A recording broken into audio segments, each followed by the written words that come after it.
My name is Ashadrick Kapasa. I'm a businessman. We are agents of a few mines in DRC, in Congo. My complaints are, I supplied some gold to a pastor in South Africa, Pastor Shepherd Bushiri, 2 years ago. He got the gold. He called me to come and collect the money in South Africa, and he changed the story. He had me arrested. He connived with the police. They arrested me that I have swindled him money, and he couldn't show the proof. But meantime, he got the gold, and he told me to come and collect the money in South Africa. When I got to South Africa, he had me arrested for 8 months. I wasn't alone. There were 4 of us. When we got there from last year, myself, I spent 8 months in prison in Sun City. It was all over media. I'm not accusing anybody. I've got enough proof to show what I'm talking about. Bushiri came to my office in Zambia. We had a meeting. I've got the pictures. I've got the footage of everything. The only thing I want is the South African government to help me to recover the money from this guy. For me, I don't care about how people they are praising him to be their pastor. According to me, he is a crook and he got my money and I want it. And I'm not going to stop here. I will make sure that my money is recovered. He made me arrest. He arrested innocent people, these 3 guys that are seated with me. If he can see, he knows the faces and he knows what he did to these innocent people. He kept them in prison for 1 year plus. So really, if now that the South African system it has allowed to make sure that this guy is now on board and is going to face charges, he needs to pay back my money and he needs to compensate these people for arresting them for 1 year without them knowing anything. Like I said, I will not stop here. What I want is the money for the goods that he got. I've got all the proof. I've got the pictures. I've got the emails. I've got the messages from his phone and my phone. So it's not that there was a mediator between me and him. What he did was, he told me to go to South Africa. When you arrive, you call me. When I arrived in South Africa, I called him. He said, I'm a bit busy. I'll send my people to see you. Go to Michelangelo. That's when we went to Michelangelo. He said, okay, wait there for an hour. The money will be coming. When we were waiting for the money, it's the time that the police came and they arrested me for fraud. And I am not a fraudster. What I want is my money. He knows where he got the things and he knows how he shipped. I've got the information, even the time that he came with his jet in Zambia. I've got everything. So if he's going to prove, or if he wants to say no, I've got enough proof to prove what I'm saying.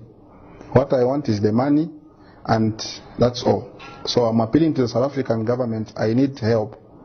Because this guy, according to me, he told me I cannot do anything to him. He's untouchable.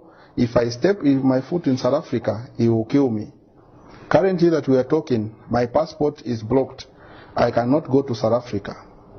I have got a ticket which I will show. I went to the airport in Zambia. I checked in. They refused that the South African government, they've refused you to go in South Africa. So I cannot even step my foot there. The reason, he knows why he did that. After he got the money, he's paid people so that I cannot go to South Africa to claim my money. So this is the only way. I think if I can go on media and speak to people, it's the only time the message will reach him, because I'm unable to go to South Africa. If anybody can go and scan my passport, you'll see that I am blocked. I cannot go to South Africa. Okay. So my question is, you earlier indicated that this happened 2 years ago. You were arrested, and soon after you came out, what other efforts did you make, and how much worth was the gold that you supplied to him? The gold was 500 kgs. It was worth $16 million, according to the agreement that we agreed, because I was selling him at $32,000 per kg times 500. I have got the proof of his wife holding my gold, the gold that they are posting on media that they were smuggling in South Africa. That is my consignment, and the wife knows very well. I've got more photos of more than what you are seeing on the media. That is his wife. His wife flew here. I've got pictures of him, myself, and his wife. I've got pictures of him and myself in his house in South Africa. I've got everything. Also, as a kind of effort, what efforts did you make after that to try and address the situation? The only effort I was making is to make sure that I'm released. Even my embassy in South Africa, they know. You can ask his Honorable Emmanuel Mwamba. He used to come to court also to follow up the case to make sure that we are treated fairly. And when we came out, I got threats that I'm going to be killed. I must make sure that I leave South Africa. I went to Pretoria at the embassy. I was given, because they caught my passport. They refused to give me the passport. So I went to the embassy. I got the traveling document. It's the one that I flew in with from South Africa to Zambia. From then, when I got the ticket, I wanted to go back and push to see if I can see other authorities for help. I found that I'm blocked in the South African system. I can't enter. So it's the only effort I've done. So if I am not allowed to go to South Africa, the only way I can is to go through media to make sure that everything is handled accordingly. I will testify to you that I've got pictures that Bushiri came to see me, and I've got evidence that shows that I gave Bushiri the goods that I'm talking about. And I've got evidence that I stayed in prison for 8 months in South Africa. Why I was arrested, I don't know. The only thing is I got acquitted at the court, commercial crime court where I was. They acquitted me. They said, we don't have evidence that really Bushiri gave you the money that he's claiming. And yourselves, what we have seen is you don't have a problem. You can go back to your country. So if really I'm claiming, there is no way I can claim the court, there is no way I can claim the documents, everything that I'm talking to you. If you can ask Sun City, it's the prison in South Africa. My record and my names are there. I was in prison for 8 months. I have a contract that we signed. It wasn't a street business. We signed the contract. When I got to South Africa, he told me we should go to the South African High Court in Pretoria.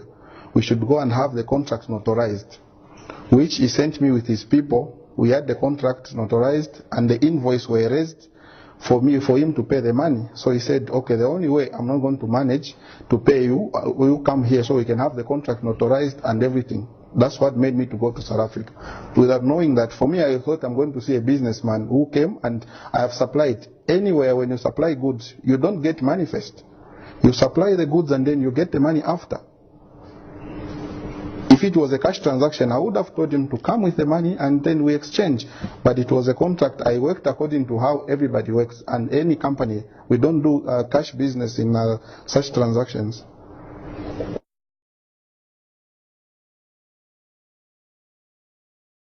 It was all over media. There is no Zambian that doesn't know what I'm talking about. Right now, I'm unable to work. There are few people that I'm doing business with.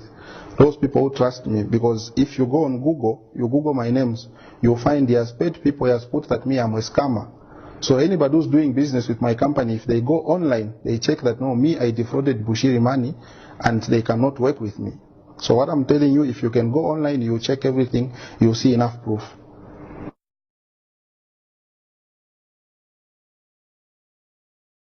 My advice is they should not trust the guy. If he's a businessman, let him do business in a proper way. He should stop injuring people. He should stop. I cannot say no, people shouldn't deal with them, because I don't know other transactions that he does with people. But where commodities are concerned, they should make sure they should take necessary measures to see that this person they are dealing with has got a background of what he has done to people. They must be very careful, because he's not somebody that you can trust with anything. I'll be honest with you.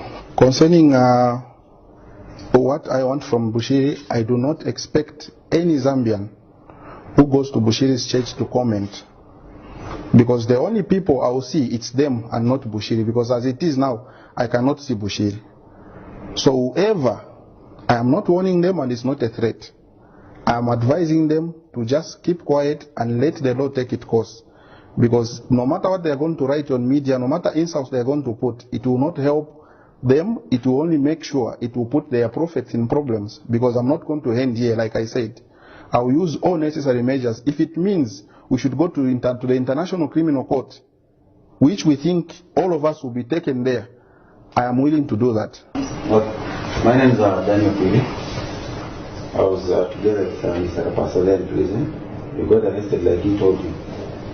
We spent for us, the three of us, we spent like 1 year. Yeah, we spent like 1 year, but according to what we used to stay inside there, it was just okay. There was nothing like torturing us, no. Yeah. How was the experience? No, being a man, you have to understand the situation, then you move on. And how did you manage to come on? Because they didn't find anything on us. Yeah, according to the investigation they made. So they just said, you guys, you are free to go.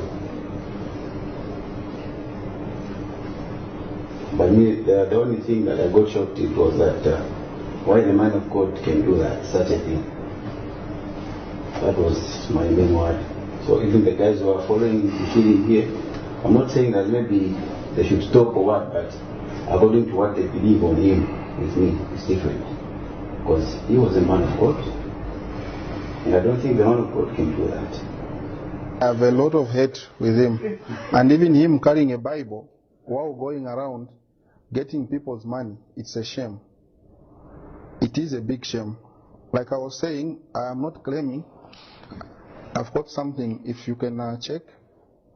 This is Honorable Emmanuel Mwamba and myself. This was the day that I got released. I think he even gave a press briefing. This is Bushiri in my office and myself. He was wearing a blue jacket and I'm the one in a grey suit. These are his two men. This guy, his name is Duncan Otieno, and myself there at the South African High Court. This is their lawyer at the High Court who notarized the contract that, okay, the contract has been signed, everything is ready for the money to be paid. This is Joseph Mudolo. This is the guy that who was claiming that he gave me the money, 10.3 million rands, cash that Bushiri sent him to give me, which I did not see. This is Bushiri and myself in my office. And this is my uncle, that is my other business partner. This is Bushiri and myself at my office. This was in Zambia, it wasn't in South Africa, because he followed me here. Those are the pictures. So there is nothing that we are claiming. I was not going to get pictures that he must pray for me. This is myself again with Bushiri. I was showing him things on my computer, trying to show him what we work and what we supply. So for me, I didn't go to ask for prophecy or anything. So what I wanted was just the business that we were doing and which he proved. I've got the other documents that are showing where me and myself and himself, where we were exchanging our messages and everything. So I did not, there is nothing that I'm claiming. The number that I have that I was talking to him on is the Malawian number, which I will take out the messages and everything, will print and will show it to the media. So people can follow our conversation from when he was coming to Zambia, he was starting off coming to Zambia, when he arrived and when he told me, okay, the money is ready, you can come to South Africa. So for me, when anybody who is going to say, no, Bushiri is a man of God, for me, he's not a man of God, he's a fraud. And those people who are saying, no, he's a man of God, they are lying, they are not lying. If I can come from Zambia and say what I'm saying now, then you must know what we are dealing with. To be honest, I'm only human.